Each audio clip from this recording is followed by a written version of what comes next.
Решила съм да си направя торта, шоколадова, дубайска, 2 яйца, захар, олио.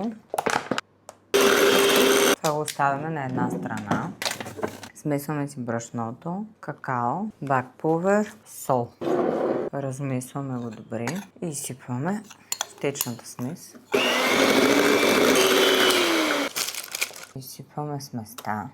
И сега го слагаме да се изпече. Трябва ни прясно мляко, захар и какао.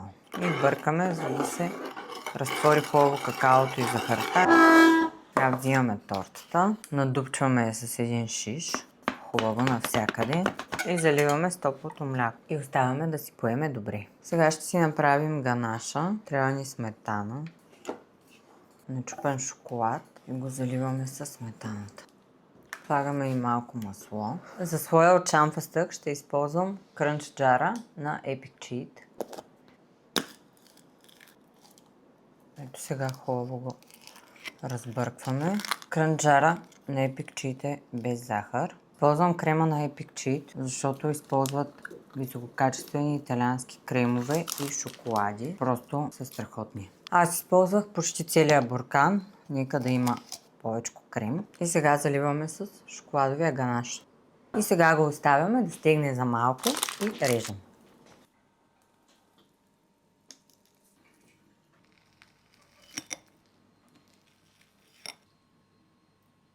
Това е една от най-хубавите торти, които съм правила. Желаеш ли да пробваш?